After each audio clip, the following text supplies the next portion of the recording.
has been really a strange series of events that have revolved around ammo over the last 4 or 5 years.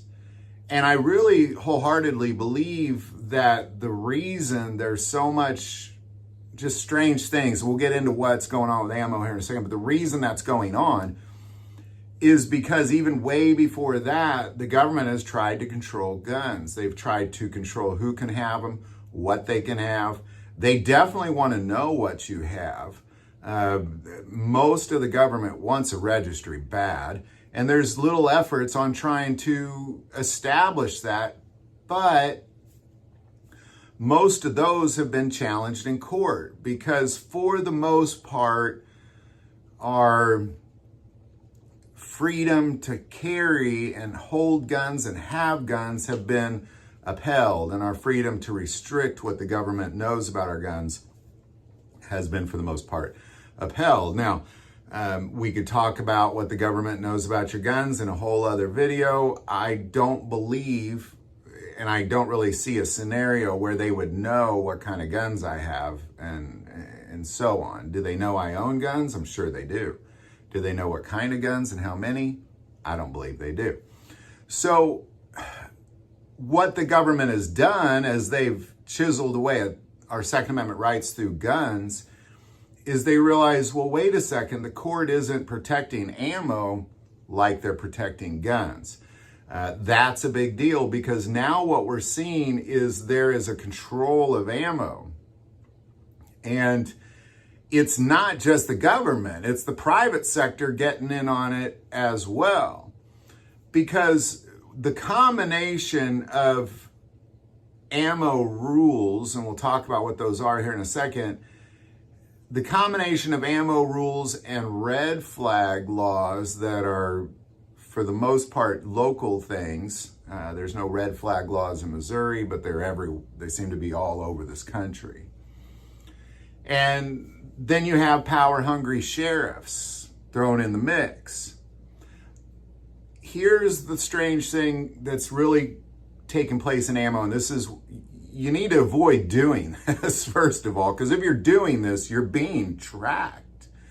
You are being tracked, not just by your local government, but you're being tracked by the credit card companies, and then you're being tracked by your local sheriff. Well, what's all this mean? Well, if you're using your credit card to buy ammo right now, and for the last 3 years, Visa and MasterCard, and to some degree, depending on the bank, from American Express, they're tracking your guns and ammo purchase, and they're red flagging you. If you make a purchase that for whatever reason Visa thinks is weird, they're gonna red flag you, and then they're gonna send a report to your local sheriff. I can promise you that your local sheriff right now has a giant stack of red flag alerts that have been sent to them from credit card companies.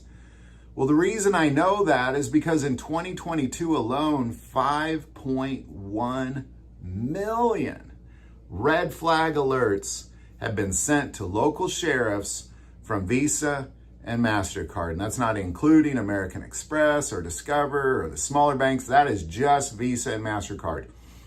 5.1. So if you're using your credit card to buy guns and ammo, and unless it's something like I bought a gun this year, but if you bought a couple guns this year or you bought lots of ammo this year, I can promise you there is a red flag alert from your credit card company with your local sheriff. 5.1 million, that's a big one. Now, here's the problem with that. I'm in Jackson County, Missouri, so I'm kind of in the Kansas City County, so our local sheriff is a city sheriff. I don't really know anything about him, to be quite honest. I couldn't tell you his political affiliation or anything. I don't even know his name, to be quite honest. I'm just being honest. So I don't know what that looks like.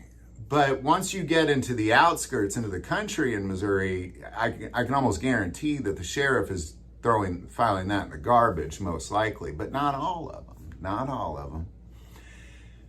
And then you get into places like California, New Jersey, Illinois, New York. You get to places where you got, no pun intended, trigger-happy sheriffs who can't wait to exercise their power and authority over you and submit you and take your guns. They can't wait to do that. I can promise you there are thousands and thousands and thousands of sheriffs all over this country. They get a red flag alert and they live in a red flag law county or a city or whatever it is, state. They're coming for your guns. They're coming for your guns. That's what they're going to do.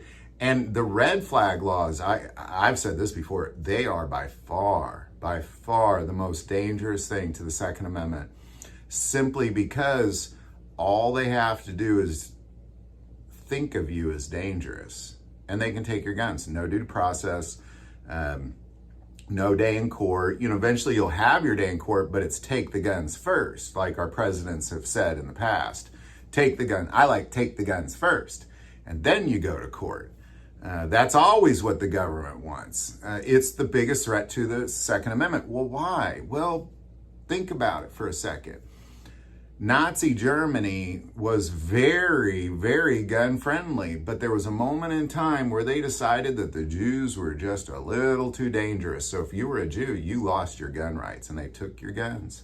And that's how it all began. Here in the U.S., the Indians are dangerous. We got to take their guns. What if there's a day where Christians are deemed dangerous? We got to take their guns.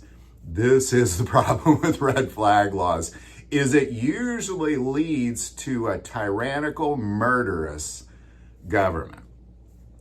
Usually is what they take your guns, then they take your life, and they take your freedom. This is how it all plays out. And and you have the private sector feeding it. So don't allow them to feed this system.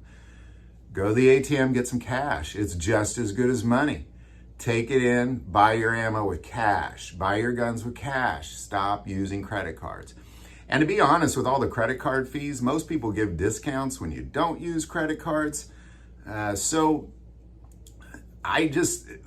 if you're using your credit card to buy guns and ammo, you are being tracked. If you bought multiple guns in a short period of time, you probably have a red flag alert sitting on your local sheriff's desk. If you bought thousands and thousands of rounds of ammo, you probably have a red flag alert sitting on your local sheriff's desk. The question is, what's he going to do with it? So there you go, man. Don't use your credit card to buy ammo. It's just that simple. Any thoughts or insight on any of this, definitely put it below. Do want to take a moment and say most people watch this channel, not subscribers. Click that subscribe button. It greatly increases the algorithm and our ability to get these messages out. That link is also below. But the most important part of this channel is we take prayer requests. So please don't ever hesitate to send that in. Thank you for watching this episode of God, Family, and Guns. And as always, love God, love your family, love guns.